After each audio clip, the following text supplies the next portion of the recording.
কিরে তুই গোসল করবো না? চলো খেলা করতে নাকি দিদি পাগল।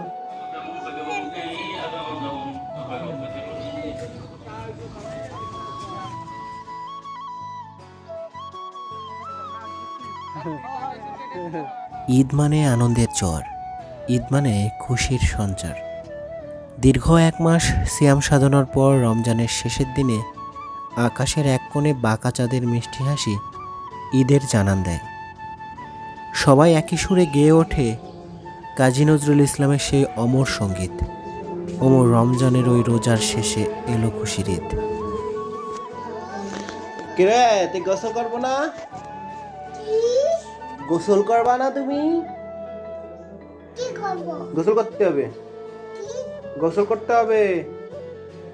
নামাজ পড়তে যাবা না? তুমি ঈদগাহে যাবা না? ওই ঈদগাহে নামাজ পড়তে যাবা না কেন? আমি কিন্তু একা একা কিন্তু ওই যে মিষ্টি খাবারটা তারপরে যে গাড়ির সবকিছু কিনে নিয়ে আসবো না, কিন্তু তোমার কিন্তু দিবার না। আমি কিন্তু একা একা ওই যে চোখ গাড়ি তারপরে হচ্ছে ওই যে আইসক্রিম সব একা একাই খাওয়া নেই, তোমার কিন্তু দিবার না। এই গাড়ি এখন রেখে দাও। এই গাড়ি কি ঈদের দিন খেলা করতে নাকি গাড়ি দিয়ে? ঈদের দিন গাড়ি নিয়ে খেলা করতে না বাবা।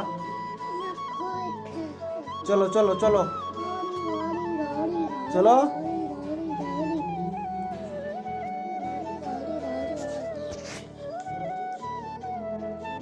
এই দেখো আমি চলে গেলাম, তোমার এখানে আমার সাথে চলে গেলাম। চলো তাহলে তুমি চলো খেলা করতে নাকি ঈদের দিন পাগল। ঈদ উল ফিতর প্রতি বছর এক অনন্য বৈভব বিলাস নিয়ে আসে খুশির বার্তা নিয়ে। বছরে একবার এই উৎসব দিবসটি খুশি ও কল্যাণের সওগাত নিয়ে ফিরে আসে। এজন্য এটাকে ঈদ বলা হয়। মহান আল্লাহ তাআলা প্রতি বছর ঈদের মাধ্যমে বান্দাকে তার দয়া ও করুণা বর্ষণ করেন। আল্লাহর পক্ষ থেকে ঈদ হচ্ছে বান্দার জন্য বিরাট আতিথেয়তা। এদিন যে আনন্দধারা প্রবাহিত হয় অফুরন্ত পূর্ণময়তা দ্বারা পরিপূর্ণ। সুদীর্ঘ এক মাস রোজার পর মুসলমানদের ঘরে নিয়ে আসে ঈদ আনন্দ। এদিন নতুন জামা কাপড় পরিধান করা, ঈদগাহে নামাজ পড়া ও কোলাকুলি, সৌহার্দ্য, সম্প্রীতি, ভালোবাসার বন্ধনে আবদ্ধ হন সবাই।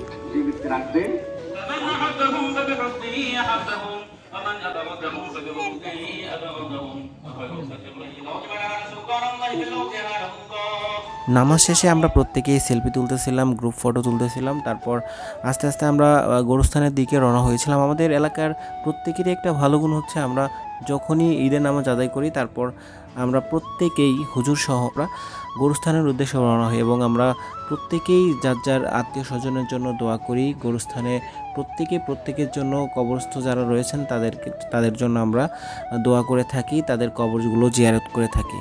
গোরস্থানে যাওয়ার পূর্বে আমার দাদির সঙ্গে দেখা করে গেলাম। আমার দাদি খুবই অসুস্থ, অনেক দিন ধরে সে বিছানায় পড়ে আছেন, তার জন্য সবাই দোয়া করবেন। তারপর আমরা গোরস্থানের উদ্দেশ্যে রওনা হলাম। গোরস্থানে গিয়ে আমরা প্রত্যেকেই কবর জিয়ারত করলাম, দেন আমরা আবার ব্যাক করলাম। আমরা গোরস্থান থেকে যখন বেরিয়ে বাড়ির দিকে রওনা হলাম তখন আমরা প্রত্যেকে একটা স্থানে বসে অনেকক্ষণ আড্ডা দিলাম। ওঠো ওঠো তোমরা ওঠো।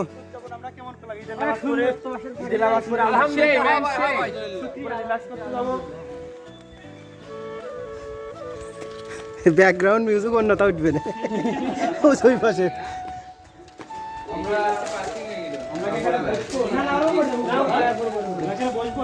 উপরে চলো উপরে।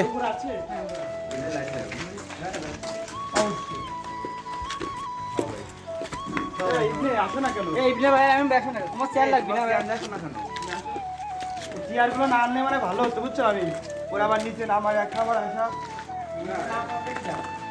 তোমার তো ভাই বসতে পারো না। ও আজকে বর্ষা কালকে এসে পারি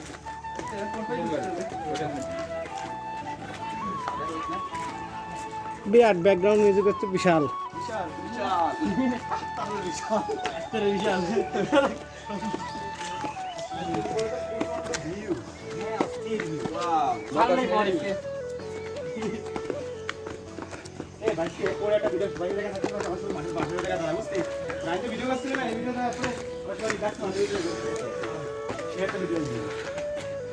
হ্যাঁ রিল্যাক্স সবাই। এখানে আমার এখানে শান্তি। গর্বিত করবি। বাতাস না আসছি রে। সবাই সবাই আপনাদের ঈদ কেমন কাটছে অবশ্যই কমেন্ট বক্সে কমেন্ট করে জানাবেন। আর এখনকার মতো বিদায় নিচ্ছি, পরবর্তী ভিডিওতে আবার দেখা হচ্ছে। সে পর্যন্ত সকলে ভালো থাকবেন। আসসালামু আলাইকুম।